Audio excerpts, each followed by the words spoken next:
And sorry about that, bit of technical difficulty. Let me start again. I'm Sheila Balgobin. I'm the Dream Decipherer, and I help you to crack the code of your sleep and dreams so you can sleep sound and dream deep. This evening, I have two little dreams, well, so called little dreams, that were dreamt all in one night. They were a part of a series of dreams, apparently. The dreamer stated that he couldn't recall all the dreams, that there were a number of dreams. And I get this all the time from people about, I don't remember dreams, or I forget it by the time I wake up.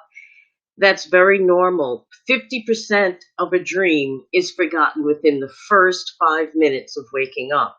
So unless you kind of train your system to um, retain more of the dream, you will only pick up the parts of the dreams that have the greatest charge.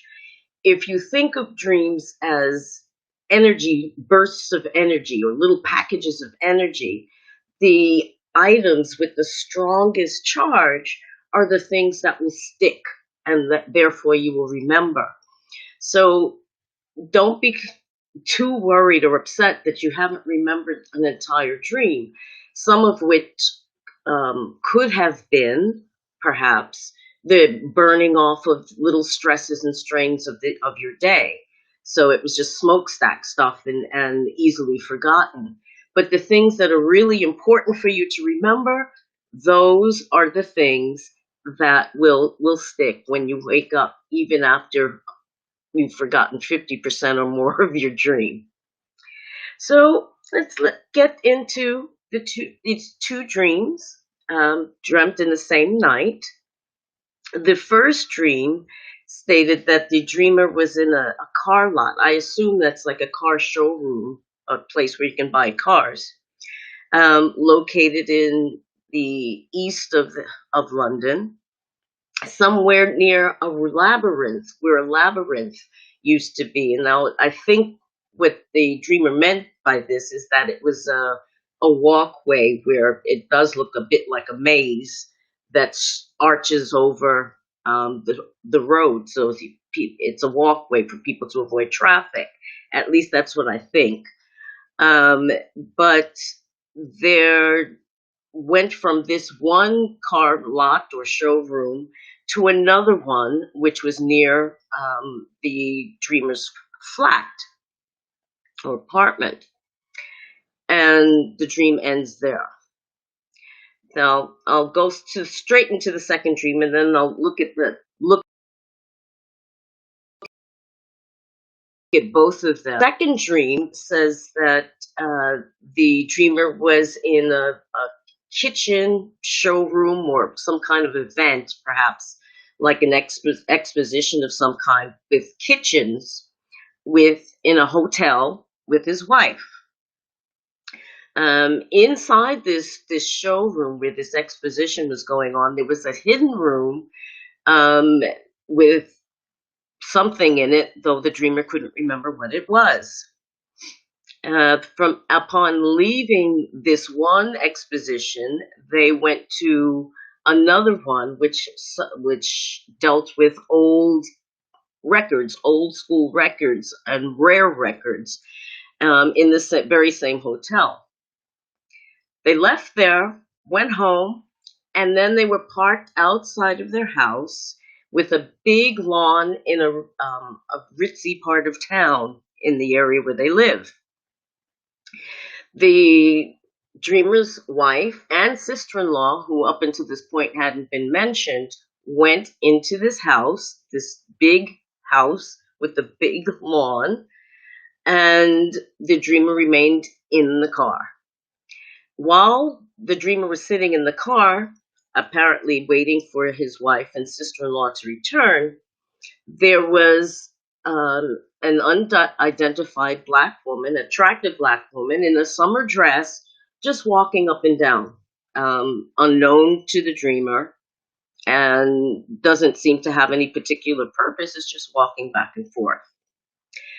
The dreamer at this point wanted to get into the house, but could not because he was in his boxer shorts.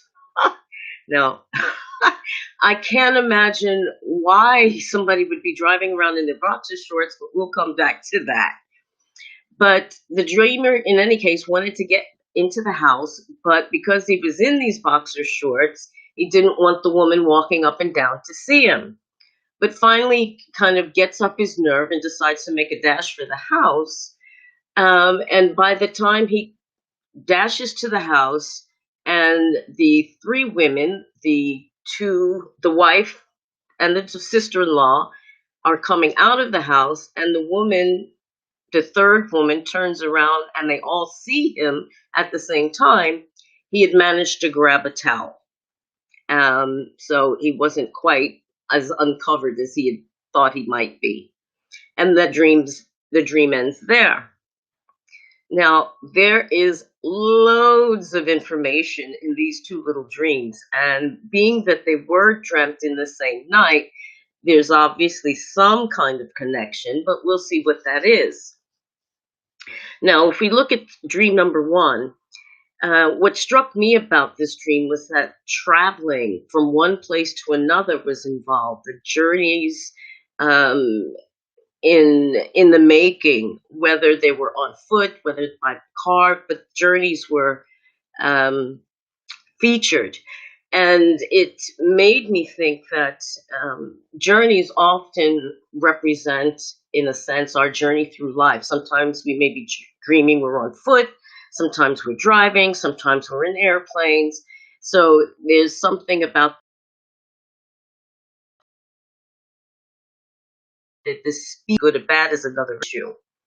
Now, I'm not sure if the dreamers were in a car when they were going visiting these car lots or not. But if they were on foot, that means that they were under their own power and at their own speed. If they were driving, or the dreamer may have been driving, then it speaks of agency, of being able to self-start, if you will, and be in control.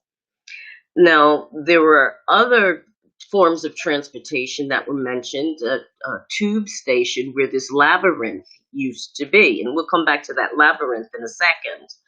But the tube, or the train system, the metro system, is yet another rapid and common form of transportation.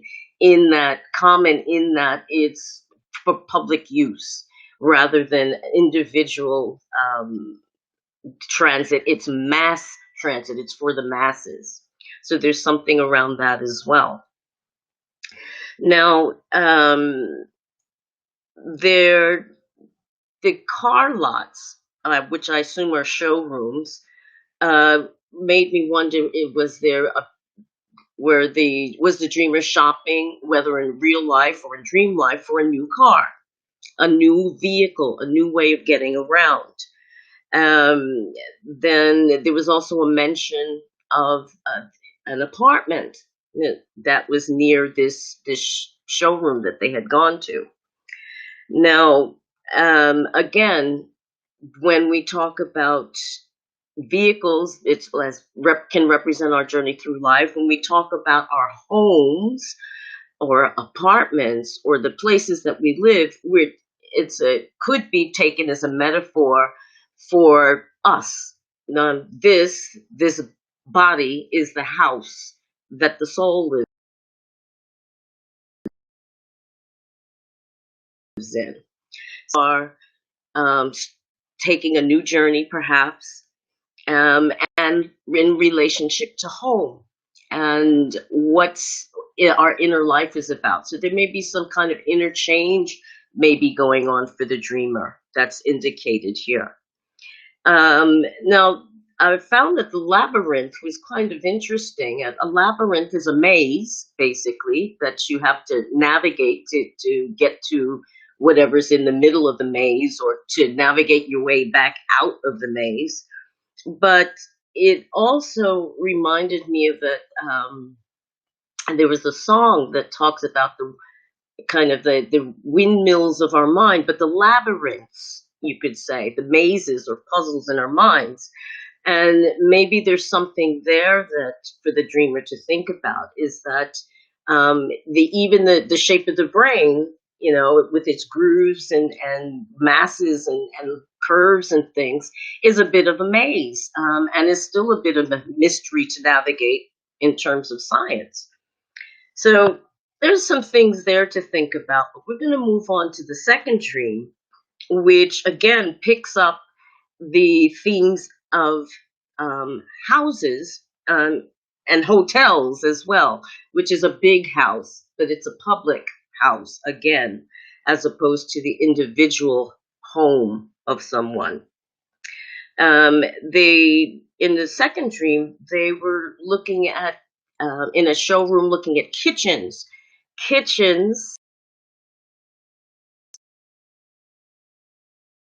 House, the kitchen is generally the heart of the house. Everybody goes through the kitchen at some point or other. So it's an essential part of the house because we all eat at some point.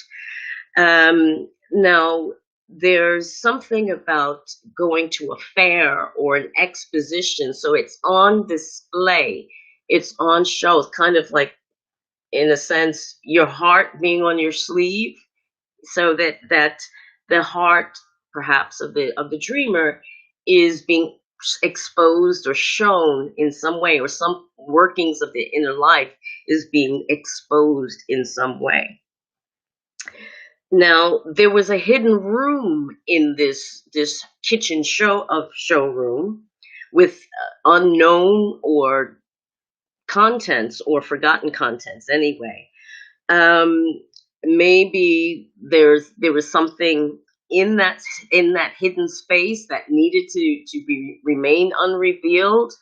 Um, if that's a metaphor for the inner workings of the dreamer, perhaps there's some hidden knowledge or untapped knowledge within the dreamer himself that may need to be exposed or put on public display, or perhaps doesn't wish to be put on public display. There is the flip side to that as well. Now, these expositions that were being attended by the dreamer and his wife were in a hotel. And again, hotel, it's a house of sorts, but it's a public house. It's a house where anybody and everybody goes into, virtually. And so that there's something, it's more impersonal. And I just wonder if there may be some kind of relationship that's being spoken of with regard to a public house or public image or appearance, and the hidden room or private house, or a place where the individual actually lives. There seems to be a dissonance or disparity between the two. Again, car comes up and representing journeys and moving from one place to another. But in this case, it's clear that the dreamer is driving. So that it represents, in this case, a self-agency, being able to move on one's own. Now, the house that the dreamer, his wife, and sister-in-law go to is in a rich part of town, a huge lawn, a huge house, in a wealthy area. But interestingly enough, the dreamer sits outside of the house. The sister-in-law rather, and the wife go in to the house, but the dreamer sits outside. Now, the reason he gives that he sits outside is because there's a third woman, an unknown third woman, walking up and down, back and forth, and she's between him and the house, and he's sitting in the car in his boxer shorts. Now, I'll come back to the boxer shorts in a moment, but the question that came to my mind was, why are you parked outside the house? And until we were told that you were sitting in your boxer shorts, why didn't you go in? Why did your wife and sister-in-law go in, but not you? Now, the other thing about this house, it has a big green lawn, so that there's a big space between the street and the house. So there's a distance. Again, we're talking about a certain amount of distance between the house and the outside world or the more public spaces. That could merely speak to the dreamer's personality. That maybe that, a more private personality as opposed to our public personas, the faces, the masks that we wear when we're out in public. Now, excuse me. The wife and the sister-in-law, I have to come back to them, and the third woman as well. But who or what do these two women represent besides themselves? As I have to keep saying to people, the people in our dreams aren't always themselves. Being that the dream comes from us and is about us and our situation in life, they represent perhaps some aspect of ourselves. Occasionally, they will represent themselves as they are, but more likely, they're representing some aspect of ourselves that we need to look at. So, who or what does wife and sister-in-law represent? Now, in relation to these two women, there's the third woman, an unknown woman walking up and down and kind of in almost in a sense barring the way between the dreamer and the house and the wife and sister-in-law who went into the house. Now, who does or what more likely does this woman represent? Again, she's an attractive black woman. She's dressed in a summer dress and she's walking up and down seemingly aimlessly, or perhaps not. What does that evoke for the dreamer? Who is she? What feelings or thoughts does she evoke? Now, what I find interesting about this, I mean, having more background, knowing about the dreamer and his situation, it's interesting to me that the only woman that's identified is this unknown black woman. But as it happens, the dreamer's wife and sister-in-law are black. So why was this third woman identified specifically as being black? And color or the lack of it or descriptions around color can be significant in a dream. What this woman may represent is again the shadow, the unknown, the thing that's hidden in the dark that isn't within us, that needs to be brought out into the light. Again, this could be the dreamer's anima, the inner. I don't like to use female energy because people get confused. It's, if you look at it as polarities, you have a more emotional, yielding polarity, and you have a more dominant, active polarity. Now, and it may be that it's this more yielding and emotional polarity is what's walking up and down. The dreamer's inner softness or emotional connection to others is what's kind of wandering up and down. But that remains to be seen. Now, these boxer shorts, what is that about? I mean, you can look, there's so many ways you could look at that. But I mean, it makes me wonder, what happened to the trousers? Where did they go? Was the dreamer driving around like this with no, in his boxers the whole time? What's going on there? And it evokes a couple of things about, who's wearing the trousers? Literally, who's wearing them? Where did they go? Were they there and then they disappeared? there's something around that, and being uncovered to a certain extent, being caught short, literally in your shorts. Um, what is that about? There's something, and the embarrassment at having to pass this unknown woman to get into the house.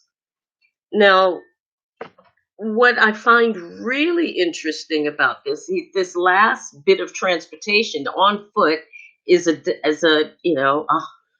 100-meter dash or whatever it is to the house, and at this point, he manages to reach the house somehow, just as the his wife, sister-in-law are coming out of the house, it seems, and this unknown woman turns around, and they all happen to spot him at one time. But at this point, he's got a towel wrapped around him. So he's exposed, but not as exposed as he could have been if he had been standing there in his skivvies. So there's a partial revealing, if you will, or partial opening, or being showing oneself as one is, but not completely, and regretting it and feeling embarrassed about it and wanting to cover himself up. Um, there's something about that the embarrassment about being seen as one really is, perhaps, that's something for the dreamer perhaps to take a look at. Um,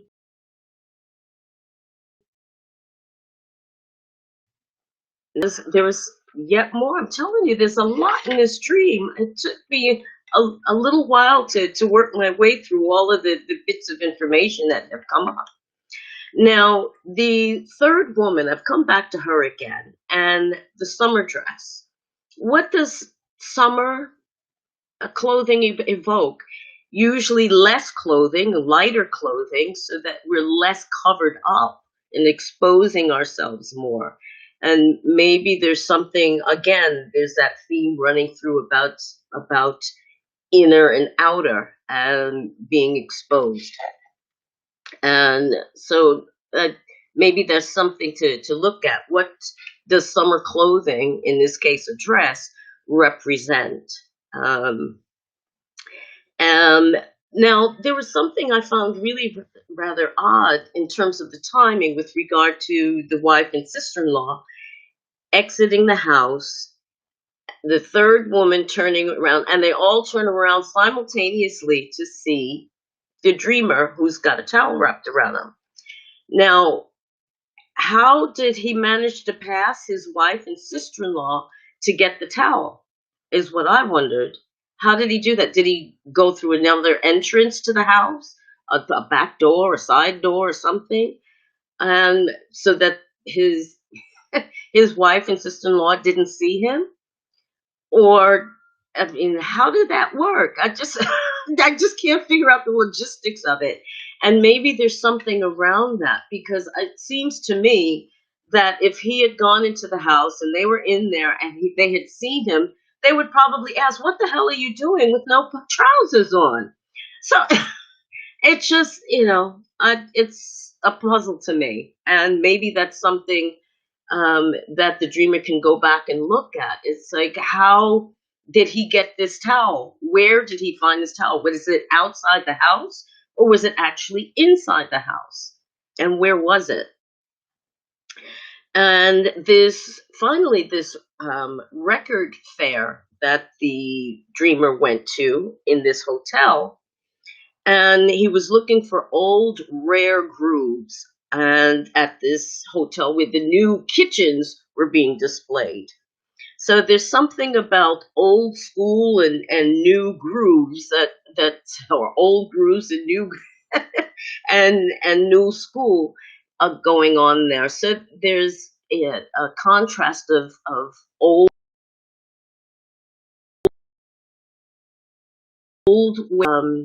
and that just now the expression to me came that, it's the new broom that sweeps clean, a clearing away of old stuff and new, bigger, and better things may be coming on their way. And if you look at things in the larger context, as to what's going on at the moment for the planet, yeah, this you could even see that this is we're cleaning house, getting a new kitchen, a new heart to the house. And from people's behavior, from the absolutely unselfish and sublime to the absolutely ridiculous of hoarding, there's something about a shifting of the heart that's going on a planetary level. So even at individual level, we're dreaming our individual dreams. We're incorporating the zeitgeist, the spirit of the age, and this at the same time, and reflecting global happenings. So there you have it. Those are my two dreams this evening. I hope you found them as intriguing as I have. And I am seeking people's dreams for a new book. I am writing a book on dreams, and I would love to be able to fill it with all kinds of new and exciting material. So if you have a dream that you'd like help getting interpreted, or getting clues to how to crack the code of the dream, contact me. As you can see below, there are my contact details. Book a complimentary slip into sleep session, and you'll also get a made to order flower essence blend. Now, which will come to you through the post, so there's no need to be in direct contact, and that will enhance your ability not only to get some sleep, quality sleep in these stressful days, but also to open your mind to dreaming. So thanks so much for watching and listening. Have a fantastic evening and rest of the week. Stay well, stay safe, and most of all, do not stress yourself because it lowers your immune system. Take care. Bye-bye.